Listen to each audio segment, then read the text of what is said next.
우리 함께 한번 인사하고 시작하겠습니다. 하하하하 한번 인사하겠습니다. 하하하하 하나님이 하십니다. 하나님이 하셨습니다. 할렐루야. 하하하하. 예. 좀 오래 좀 하셨으면 좋겠는데 그냥 딱 짧게 하시고 끝나서 좀 아쉽습니다. 네. 알고 있습니다. 여러분들이 쑥스러우셔서 이렇게 오래 못 하시는 거. 그러나 우리의 마음은 늘 언제나 풍성하고 하나님 안에서 더 많은 것을 나눠주기를 소망하는 줄 믿습니다. 우리 한번 이렇게 고백합시다. 당신을 사랑하고 축복합니다. 한번 이렇게 다시 고백합시다. 예. 네, 할렐루야. 네. 오늘 우리 교회 46주년 생일날입니다. 참 하나님께서 우리 교회를 너무 사랑하셔서 지난 46년 동안 지켜주시고 보호해 주셨는데, 하나님이 지켜오신 과거도 참 감사한데 앞으로 하실 일도 너무나도 많습니다. 기대하는 마음을 가지고 우리가 이 46주년 오늘 생일 교회 창립주일 마음껏 감사로 즐기고 또 누리고 또 앞으로 나아갈 길을 헌신하며 나아갈 수 있기를 소망합니다. 오늘 우리에게 주신 하나님의 말씀 제목 한번 따라해 봅시다. 예수님께 나아가면.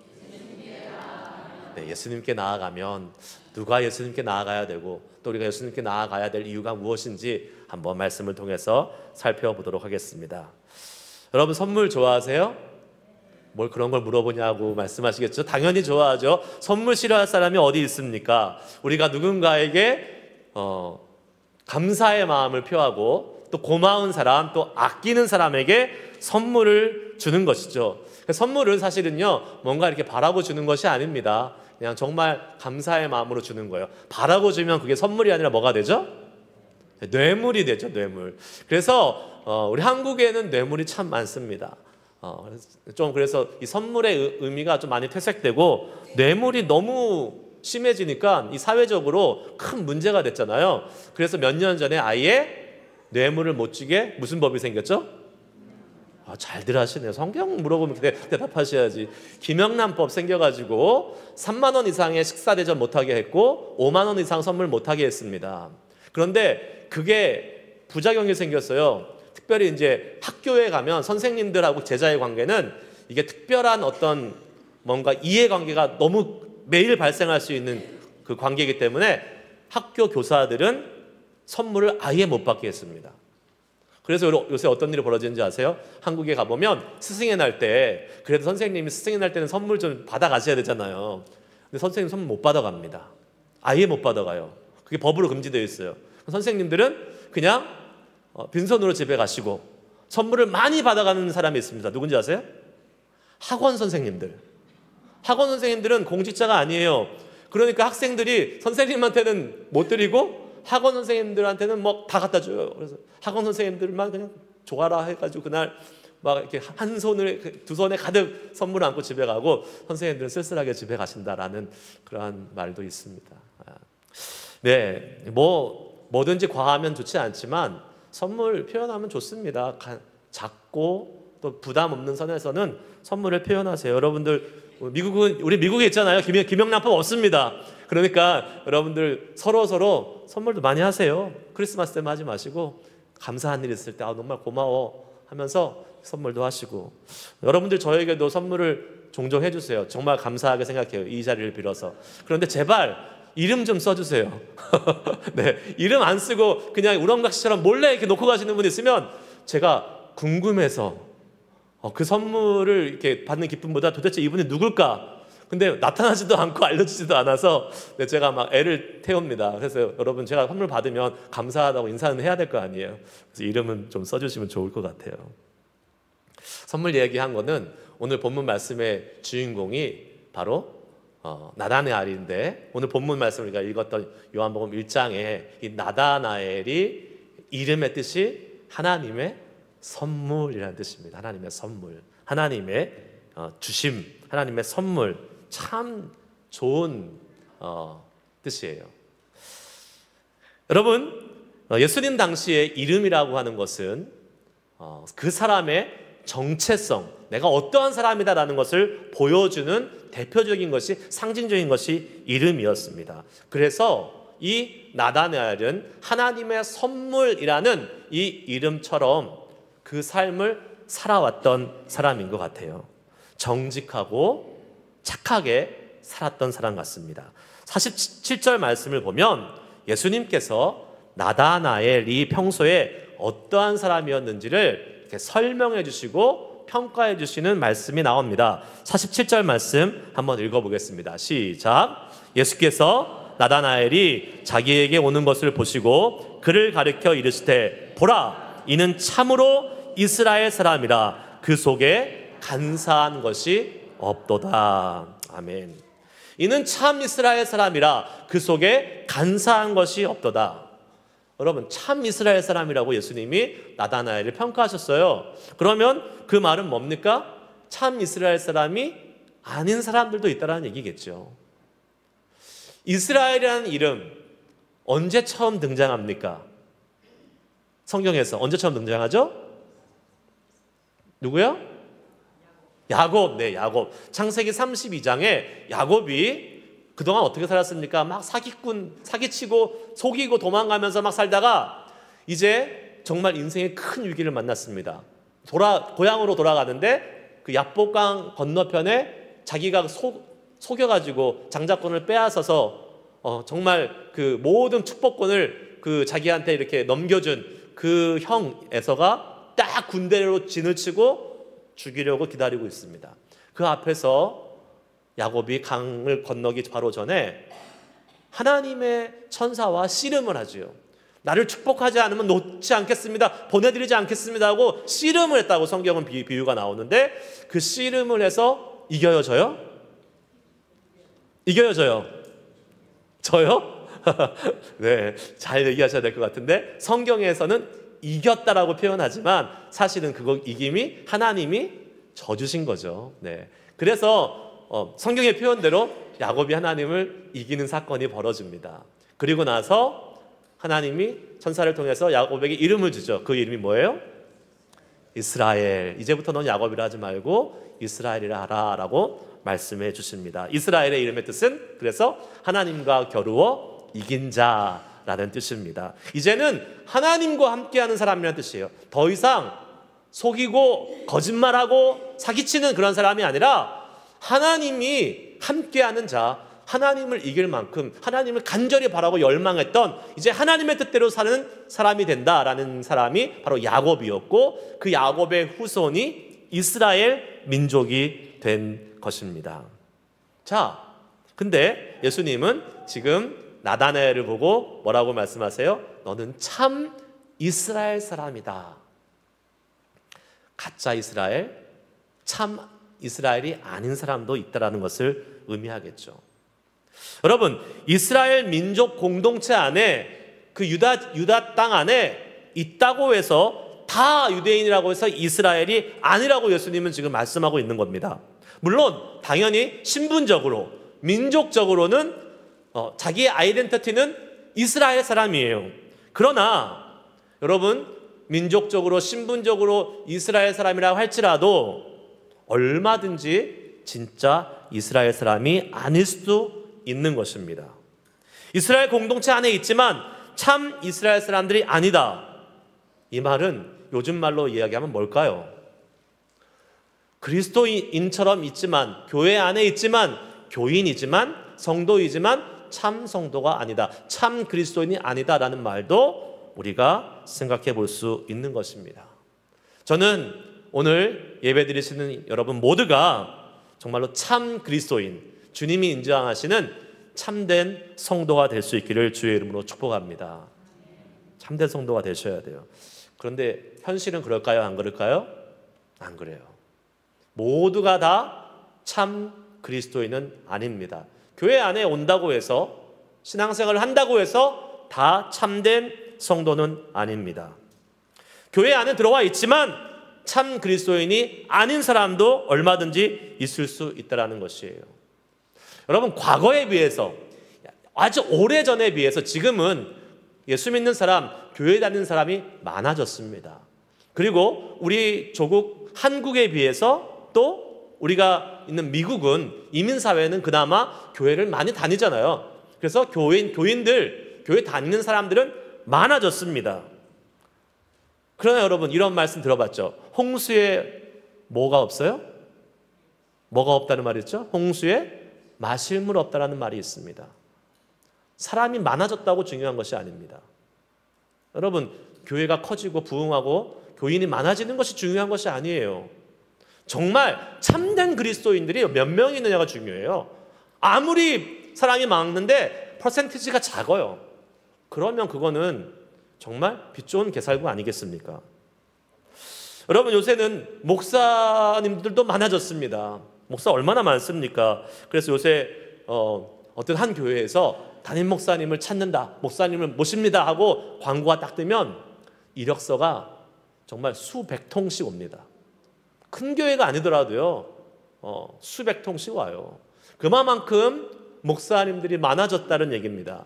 그런데 정작 그 목사님을 청빙하고 또 목사님을 모시고자 하는 교회에서 그 목회자를 이렇게 잘 이렇게 선별하고 하나님의 뜻을 찾아가는 과정 속에서 딱히 그렇게 모시고 싶은 목사님들이 많지 않다는 것을 많은 교회에서 이야기를 합니다.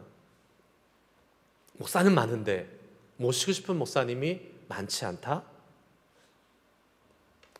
여러분, 목사만 그렇습니까? 교인은 안 그렇습니까? 교인은 많아졌어요. 과거에 비해서 얼마나 교인이 많아졌습니까? 그런데 과연 교인다운 교회, 교인, 성도다운 성도, 그리스도인다운 그리스도인 찾는 거, 여러분, 예전처럼 그렇게 쉬운 시대가 아니 된 것 같습니다. 그 말은 뭡니까? 세상과 경계가 없는 교인이 많아졌다는 거예요. 세상에 나가서 똑같이 세상 사람들과 아무런 구별됨 없이 사는 사람들이, 그리스도인들이 많아졌다는 거예요. 성도 뭡니까? 거룩한 물이, 거룩한 건 뭐예요? 구별됐다는 거잖아요. 그런데 세상에서 똑같이 살아요. 똑같이 거짓말하고, 똑같이 사기치고, 똑같이 뒷담화하고, 그렇게 살면 그 사람은 과연 참 그리스도인이라고 이야기할 수 있겠습니까? 쉽지 않겠죠. 여러분, 우리는요, 교회 다니는 것에 만족해서는 안 될 줄 믿습니다. 제가 항상 말씀드렸죠. 많이 말씀드렸죠. 그냥 교인, 신자, 이 믿는 수준 여기서 끝나면 안 된다고요. 뭐가 돼야 돼요? 제자, 성도가 돼야 됩니다. 거룩한 하나님의 제자가 돼야 될 것입니다. 주님의 명령을 따라서 세상에서 거룩함을 지켜가는 구별된 성도로서의 삶을 살아갈 수 있는 우리 모두가 될 수 있기를 축복합니다. 아멘. 첫 번째, 우리 대지를 한번 따라해 봅시다. 도덕적인 사람도 예수님께 나아가야 합니다. 여러분, 우리가 성도로 세상에서 구별되게 살기 위해서 어떻게 살아야 될까요? 오늘 분명히 하나님의 말씀은 나다니엘을 이렇게 평가했습니다. 참 이스라엘 사람이다. 그러면서 마음에 뭐가 없다 그랬어요? 간사함이 없다 그랬어요. 영어로 말하면, 영어를 살펴보니까 속임수가 없다. 그러니까 거짓말을 행하지 않고 정직한 사람이다 라고 이야기합니다. 네, 성도들, 하나님을 믿는 사람들, 정직하고 겉과 속이 같아야 한다는 것을 의미합니다. 이것이 왜 중요합니까? 세상은요, 세상 사람들은 우리의 모습을 평가할 때에, 그리고 하나님을 평가할 때에 뭐를 보고 평가합니까? 성경책에 나타난 하나님이 이런 하나님이다 라고 평가하지 않습니다. 그 성경을 믿고 그 하나님을 믿는 저와 여러분을 보고 평가해요. 우리가 거짓말하는 사람이면 하나님은 거짓말하시는 하나님이고 성경은 거짓말하는 책입니다. 여러분, 우리가 남을 험담하고 있으면 하나님은 그렇게 남을 험담하시는 하나님이고 성경도 남을 험담하는 성경이 책이 되는 것입니다. 내가 어떤 사람에게 신뢰를 주지 못해, 믿음을 주지 못해요. 그러면 하나님도 믿을 만한 대상이 안 되는 거예요. 성경도 믿을 만한 책이 되지 않는 것입니다. 여러분, 우리가 아무리 백날 믿지 않는 사람들에게, 세상 사람들에게 가서 성경은 이렇게 말하고 있어요. 성경은 이렇게 하니까 예수 믿으세요. 교회 가세요. 아니요, 그 사람들한테 안 통합니다. 성경 안 믿어요. 그 사람이 믿을 수 있는 유일한 건 뭡니까? 우리예요, 우리. 그 성경을 믿고 하나님을 믿는 우리예요. 그런데 우리가 믿음을 주지 못해요. 그러면 어떻게 됩니까? 전도 못하는 거죠. 여러분 기억하셔야 됩니다. 세상 사람들에게는 우리가 성경이고 우리가 주님의 이름에 누가 되지 않도록 우리의 행실을 잘 다스려 가야 될 줄 믿습니다. 성경에서 분명히 예수님이 이렇게 말씀하셨어요. 마태복음 5장 16절 말씀 같이 읽습니다. 시작. 이같이 너희 빛이 사람 앞에 비치게 하여 그들로 너희 착한 행실을 보고 하늘에 계신 너희 아버지께 영광을 돌리게 하라. 아멘. 너의 뭐를 보고요? 착한 행실을 보고. 사람들 앞에 하나님의 빛을 비치면서 너의 착한 행실을 보고 그들이 하나님께 영광을 돌릴 수 있도록 하라라고 만들고 있습니다. 그러나 여러분 여기서 우리가 오해하기 쉬운 게 있습니다. 여기서의 착한 행실은 예수 믿는 사람들의 예수님으로 인한 결과로서의 착한 행실이지 그 착한 행실이 예수를 믿게 되고 영생을 얻게 되고 천국을 가는 조건이 되지 않는다라는 것이에요. 여기서 우리 헷갈리면 안 됩니다. 많은 사람들이요 그렇게 얘기합니다. 내가 그래도 좀 세상에서는 착하게 살아, 선하게 살아. 그러니까 나는 하나님께 가면 인정받을 수 있고 나의 이 착하고 선하게 사는 것을 그래도 하나님은 무시하지 않으실 거야. 네, 착하게 사는 것, 도덕적으로 사는 것 나쁘지 않습니다. 그렇게 또 우리는 살아야 됩니다. 그러나 여러분 착하게 살고 도덕적으로 사는 것이 나쁘게 살고 악하게 사는 것보다는 낫겠지만 그것이 우리에게 영생을 주지는 않습니다. 그것이 우리에게 구원의 방법을 허락하지는 않는다는 것이에요. 여러분 착하고 선하고 도덕적으로 아무리 살아도 예수 믿지 않으면 뭐예요? 구원받지 못합니다. 지옥이에요. 얼마나 억울한 인생입니까? 정말 이 땅을 누구보다도 법 없이 또 살 수 있는 착한 사람으로 살았어요. 그런데 끝나고 나서 지옥 가요. 예수 안 믿으면. 그것처럼 억울한 게 어디 있겠어요? 마태복음 19장에 부자 청년의 비유가 나오죠. 이 부자 청년. 어느 날 젊은 부자 청년이 예수님을 찾아왔습니다. 예수님, 어떻게 하면 영생을 얻을 수 있겠습니까? 라고 물어봤더니 예수님이 십계명에 나오는 그 하나님에 관한 것을 제외하고 이웃들에 관한 5계명부터 10계명까지의 계명을 쭉 보여주시면서 알려주시면서 이 율법을 행하면 된다. 이 부자 청년이 어떻게 했어요? 예수님 그거는 다 지켰어요. 그건 제가 이미 다 잘하고 있어요 하고 자신만만하게 얘기했습니다. 그러자 예수님이 이렇게 말씀하십니다. 마태복음 19장 21절 같이 한번 읽어봅시다. 시작. 예수께서 이르시되 내가 온전하고자 할진대 가서 내 소유를 팔아 가난한 자들에게 주라. 그리하면 하늘에서 보화가 내게 있으리라. 그리고 와서 나를 따르라 하시니. 아멘. 예수님 그거 다 했어요. 자신만만하게 얘기했더니 예수님께서 그래? 잘했다. 그런데 그게 다 전부 다가 아니야. 너 한 가지 더 해야 될 게 더 있어. 너의 모든 소유를 팔아서 가난한 자에게 주고 그리고 와서 나를 따르라 라고 얘기하고 있습니다. 예수님을 따르진 않았던 거예요. 율법을 지켰는데 예수님을 믿지 못했던 거예요. 예수님을 진짜 따르는 참 이스라엘 사람이 아니었다는 겁니다.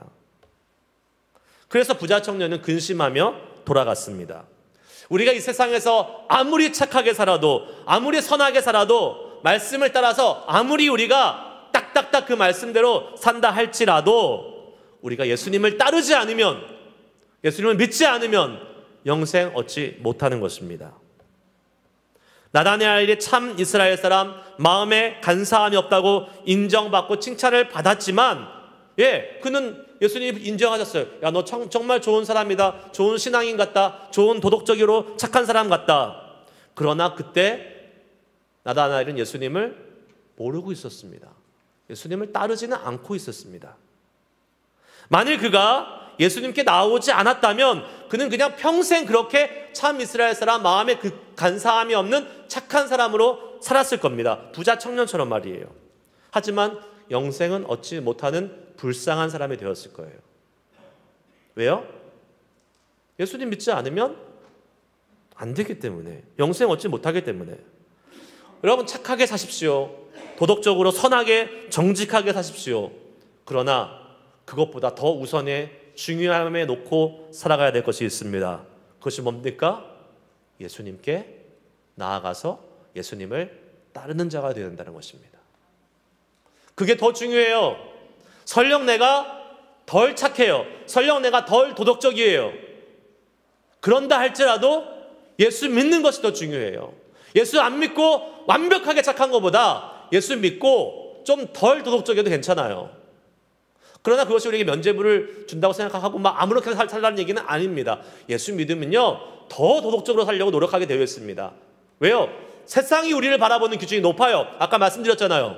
우리를 통해서 세상은 예수님을 보기 때문에, 하나님을 보기 때문에 우리는 더 도덕적으로 착하고 선하게 돼야 될 사명과 의무가 있어요. 그렇기 때문에 우리가 예수님을 제대로 믿으면 우리는요, 세상에서 함부로 살지 않는다는 것입니다. 예수님께 나아가시기를 바랍니다. 그리고 예수님을 우리의 구원자, 메시아로 영접할 수 있기를 축복합니다. 두 번째, 한번 따라해 봅시다. 지적인 사람도 예수님께 나아가야 합니다. 지금 오늘 나다나엘이라는 사람은, 사실 나다나엘은 빌립의 친구인 것 같습니다. 빌립이 이 나다나엘을 계속 예수님께 데려가려고 애쓰고 있습니다. 빌립이 나다나엘을 찾아가서, 야, 내가 선지자들이 말씀하는 그 사람을 만났어. 선지자들이 말했다는 것은 메시아, 우리를 구원할 구세주를 만났어. 근데 그 사람이 나사렛의 요셉의 아들 나사렛 예수야, 이렇게 얘기했더니 나다나엘이 뭐라고 대답했어요? 야, 웃기는 소리 하지 마. 어떻게 나사렛에서 선한 것이 날 수 있어? 그것은 아니야. 그래도 빌립이 이제 오라고 하니까 나다나엘이 마지못해서 이제 예수님께 나아가는 장면이 오늘 우리가 읽었던 본문 말씀이에요. 빌립은 자기가 만난 예수님을 나다나엘에게 소개했죠. 근데 나다나엘의 반응이 어떻게 했어요? 시큰둥했다 그랬어요. 에이, 그럴 리 없어. 어떻게 나사렛에서 나사렛 메시아가 올 수 있냐? 근데 그렇게 얘기할 수 있었던 이유는 뭡니까? 나다나엘이 성경적 지식이 있었다는 거예요. 성경을 모르면 그런 얘기하지 않죠. 성경은 메시아가 어디서 온다고 기록하고 있습니까? 유대 땅 베들레헴에서 온다라고 반드시 기록하고 있습니다. 분명하게. 그러니까 이 나다나엘의 입장에서는 나사렛에서 어떻게 메시아가 올 수 있는 거야? 아니야, 너 착각한 것 같아. 나 너 말 안 믿고 싶어. 이렇게 지금 반응하는 것이죠. 그런데 오늘 본문 말씀에 나다나엘이 성경적인 지식과 성경을 많이 연구했다는 사람인 것을 다시 한번 알려주는 또 다른 힌트가 있습니다. 그것은 바로 48절에 있습니다. 예수님께서 예수님 앞으로 나오는 나다나엘을 보시고 참 이스라엘 사람이다, 너의 마음에 간사함이 없다 말씀해 주시면서 예수님이 이어서 하신 말씀이 있습니다. 내가 너를 어디에 있을 때 보았다 그랬어요? 무화과 나무 아래에 있을 때 보았다 그랬어요. 무화과 나무 아래는요, 당시 예수님 시대에 그 이스라엘 유대인들이 뭐 하는 장소였냐면 거기서 그냥 쉬는 장소가 아니었어요. 물론 쉬기도 했겠지만 주로 무화과 나무에서 했던 것은 성경을 연구했다라고 그랬어요. 율법을 같이 함께 살펴보고, 율법 중심의 사회니까 무화과 나무 큰 그늘 아래서 사람들이 모이면 하나님 말씀을 읽고 연구하고 토론하고 했던 곳이 무화과 나무 아래였어요. 그러니까 예수님이 내가 너를 무화과 나무 아래에서 봤다라고 이야기하는 것은, 그래, 너 무화과 나무에서 열심히 말씀 받지, 그렇게 이제 인정해 주시고 말씀하는 것이라고 볼 수 있겠죠. 율법을 공부했다는 것을 의미합니다. 나다나엘은 분명히 종교적으로 지식이 있었어요. 성경 지식이 많았습니다. 근데 보십시오. 나다나엘이 예수님께 나아가는 것이, 그 율법이, 그 지식이 도와줬습니까? 방해했습니까? 도와줬어요? 방해했어요? 방해했어요. 무슨 나사렛에서 선한 것이 나와? 방해했어요. 여러분, 누가 예수 잘 믿는지 아십니까? 똑똑하고 지식이 많은 사람이 예수 잘 믿지 않습니다. 반대입니다. 오히려 좀 못 배우고요, 세상 말로 좀 무식한 사람들이 예수 잘 믿는 것을 우리는 압니다. 왜 그럴까요? 아는 게 많으면요, 걸리는 게 많아요. 아는 게 많으면 이것도 걸리고 저것도 걸리고 계속 믿음의 세계로 나아가는 것을 그 지식이 막고 있습니다. 태초에 하나님이 천지를 창조하시니라, 과학자들이 믿을 수 있을까요, 없을까요? 아주 힘듭니다. 과학자들은 어떻게 설명해야 돼요? 무에서 유는 나올 수가 없는 거야. 뭐라도 있어야 되는 거야. 그렇게 얘기하잖아요. 어떻게 무에서 유가 나와요? 그거는 과학적 이치로 안 맞죠. 그러니까 과학자들은 아니다, 이거는 불가능한 일이다. 그래서 이론들을 만들어내는 것이죠. 빅뱅이라는 이론도 만들고, 뭐 이렇게 진화의 이론도 만들고 설명을 해나가는 것입니다. 생물학자들, 예수님이 동정녀 탄생, 남편 없이 동정녀로 잉태해서 출생했다. 믿기 쉬울까요, 어려울까요? 어렵습니다. 아니, 뭐 생명이 생기려면 난자와 정자가 만나서 수정이 되고 착상이 되고 그 자궁에 임신이 되어서 태아가 생기고 이렇게 과정을 거치는 거지. 근데 그거 없이 어떻게 해? 생물학자들 믿기 어렵습니다. 여러분, 성경은 의사들이 믿기 어려운 책입니다. 왜요? 다 의사 없이 고치고 있어요. 의사들 좀 싫어하겠죠. 밥 벌어먹기 힘들 텐데. 예수님 다 고쳐줘요. 근데 의학적으로 말이 안 되잖아요. 여러분이 과학적 지식이 많지 않고 생물학적 지식이 많지 않고 의학적 지식이 많지 않은 것을 감사하시기 바랍니다. 한마디로 난 좀 무식해. 그래서 감사해. 왜요? 아는 게 많으면요, 사실 그게 참 발목을 잡아서 주님 앞에 못 나가게 할 때가 많습니다. 여러분, 너무 똑똑하지 않은 것에 감사하십시오. 지식이 많지 않은 것에 감사하십시오. 예수 믿는 것에 방해되는 지식은요, 없는 게 낫습니다. 아멘입니까? 예수 믿는데 방해되는 지식은 없는 게 나아요. 여러분 보세요. 예전에 여러분들의 부모님, 조부모님 생각해 보세요. 그분들이 얼마나 배웠습니까? 지금 여러분들은 다 적어도 고등교육 이상 받으셨잖아요. 대학교 나오신 분들도 많잖아요. 그러나 우리 부모님들, 우리의 조상들, 우리의 믿음의 선배들은 초등학교도 못 나오신 분들이 많았어요. 근데 그분들이 믿음이 우리보다 떨어집니까? 그분들의 헌신이 우리보다 못합니까? 아니요. 우리보다 훨씬 더 강하고 훨씬 더 셌습니다. 왜 그렇습니까? 무조건 믿었어요. 믿음밖에는 붙을 게 없었어요. 지식, 성경 공부, 배우고 세미나하고 믿고, 그거 하지 말라는 것은 아닙니다. 하지만 여러분, 그거보다 더 중요한 게 있어요. 지식보다 믿음이 더 중요해요. 나다나엘은 지식이 많은 사람이었습니다. 특별히 종교적 지식이 많은 사람이었습니다. 그 지식이 예수님을 만나러 가는 길을 방해하고 있었어요. 처음에. 아니 무슨 나사렛에서 나와? 안 나와. 그러나 나다나엘이 잘한 한 가지가 있죠. 뭡니까? 그 빌립의 권유에 못 이기는 척하고 예수님께 나아간 것입니다. 47절, 48절 같이 한번 다시 읽겠습니다. 시작. 예수께서 나다나엘이 자기에게 오는 것을 보시고 그를 가리켜 이르시되 보라, 이는 참으로 이스라엘 사람이라 그 속에 간사한 것이 없도다. 나다나엘이 이르되 어떻게 나를 아시나이까? 예수께서 대답하여 이르시되 빌립이 너를 부르기 전에 내가 무화과 나무 아래 있을 때에 보았노라. 아멘. 여러분, 지금 예수님이 뭐라고 선언하세요? 내가 너를 안다, 모른다? 안다. 야, 너 마음속에 참 이스라엘 사람이구나. 간사한 것이 없구나. 그러니까 나다나엘이 어떻게 저를 아십니까? 야, 내가 너를 지금 아는지 아냐? 너 무화과 나무 있을 때부터 알았어. 그 말은 뭐예요? 예수님이 바로 전에 한참 전에 무화과 나무 있을 때부터 알았다는 말은 사실 성경의 표현에 의하면 태초부터 내가 너를 다 알고 있었어 라는 말과 똑같은 말입니다. 여러분, 우리는 어디 가면요, 모르는 곳에, 사람들 많은 곳에 가면 혹시나 나를 아는 사람이 있나 이렇게 한번 살펴보지 않습니까? 왜 그래요? 나를 아는 사람이 한 명이라도 있으면 왠지 편해. 왠지 긴장감도 없어지고 왠지 그냥 마음이 좀 이렇게 푸근해집니다. 안심이 되고. 그렇죠. 생판 모르는, 전혀 모르는 사람들 속에 있으면 긴장되고 그렇습니다. 그런데 그냥 아는 것이 아니라 정말 나를 잘 아는 사람, 정말 내가 친한 사람, 그 사람 만나면 어떻게 돼요? 막 손잡고 막 방방 뛰죠. 그리고 막 허그하고 끼안고 와 반갑다고 막 난리를 칩니다. 나를 아는 사람의 존재가 이렇게 중요한 것입니다, 여러분. 나를 알아보는 사람. 근데 나를 알아주는 사람이 있으면 더 좋은 거예요. 왜냐하면 나를 알아준다는 것은 나의 자격과 나의 상황에 상관없이 나를 헤아리고 있다라는 그러한 의미 아니겠어요?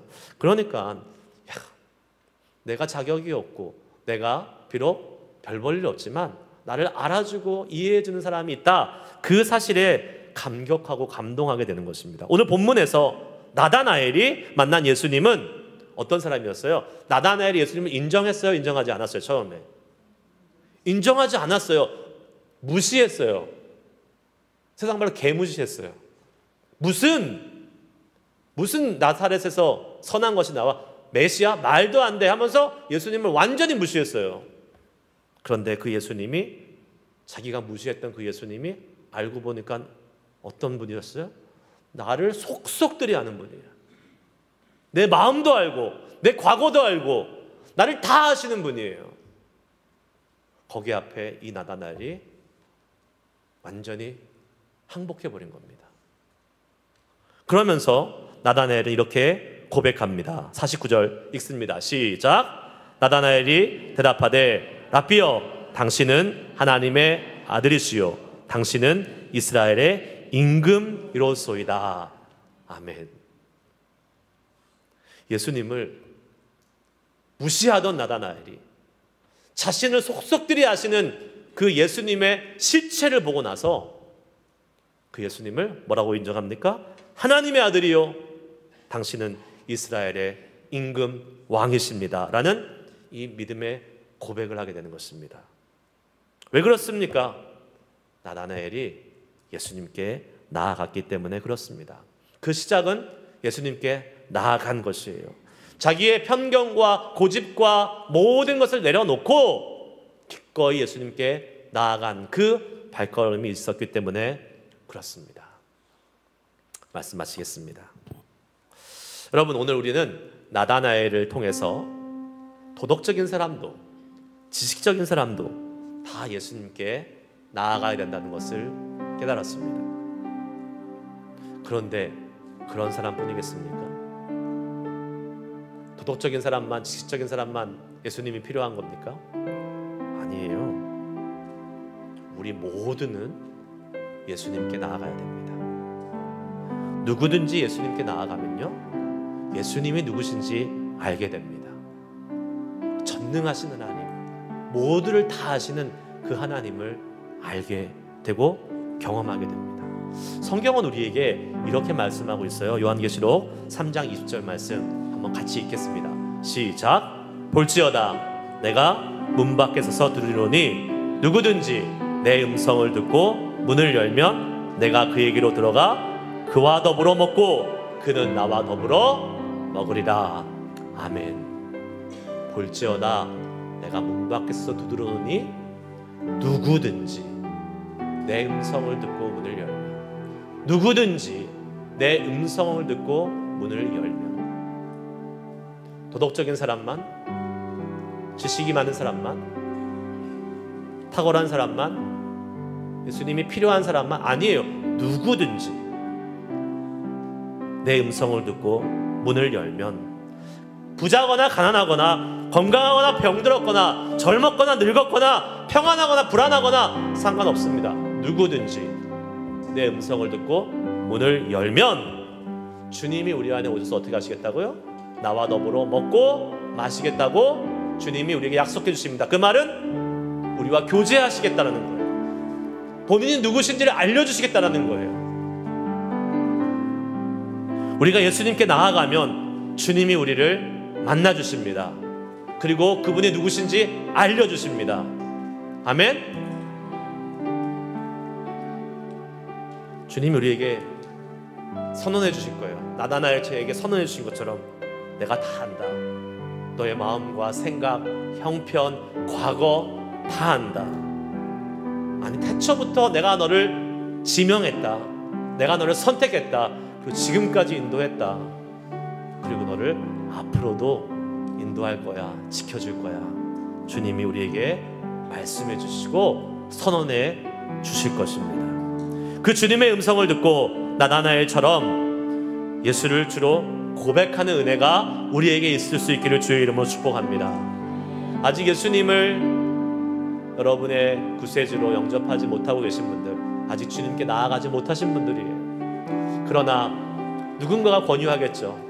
내 친구가 됐던 가족이 됐던 먼저 믿은 사람이 예수님께 가보자. 와서 봐라. 예수님이 계셔. 그때 여러분 못 이기는 척하고 따라가시면 됩니다.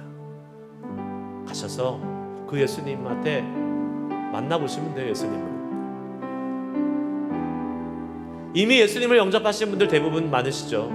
그러나 우리도 매일같이 예수님께 나아가야 됩니다. 왜 그래요? 많은 사람들이 아직도 참 그리스도인이 못됐습니다. 여전히 부족하고 여전히 넘어지고 여전히 죄 가운데 있는 그리스도인들이 많잖아요. 아니 내가 그런 사람 아닙니까? 그러니 우리가 주님 앞에 오늘도 나아가야 되는 것입니다. 그러면 주님이 우리에게 선언해 주세요. 내가 너를 안다. 그러니 나를 의지하고 나랑 교제하자. 나를 더 많이 알아가자. 그러면서 우리는 매일매일 주님을 고백하는 것입니다. 주는 하나님의 아들이십니다. 이스라엘의 임금이십니다. 예수님은 나를 위해 이 땅에 오신 하나님의 아들이십니다. 나의 삶의 왕이십니다. 라는 고백을 우리가 주님의 앞에 나아갈 때마다 드릴 수 있기를 주의 이름으로 축복합니다. 그렇게 사시면 여러분의 삶에 놀라운 변화가 일어날 거예요. 예수님과 별로 관계가 없다가도, 예수님을 무시했다가도 주님 앞에 나아가 보니까 그분을 발견하고 그분을 경험하니까 그 높고 위대하고 광대하신 왕 대신 예수님을 여러분들이 경험하실 수 있는 거 아니겠습니까? 여러분, 그 주님 앞에 여러분 오늘 이 시간 다 나오셨습니다. 그러나 몸만 나오는 것이 아니라 우리의 영혼도 주님 앞에 이 시간 나아갈 수 있기를 축복합니다. 우리 이 시간 이 찬양 부르시면서 하나님, 내가 주님 앞으로 나아갑니다. 그 주님의 사랑으로 나를 새롭게 하시고 나에게 다시 한번 힘과 능력 주시고 그 주님을 온전히 인정하며 살아갈 수 있는 은혜를 더하여 주시옵소서. 우리 찬양 부르시고 한번 간절히 기도하며 나아가도록 하겠습니다.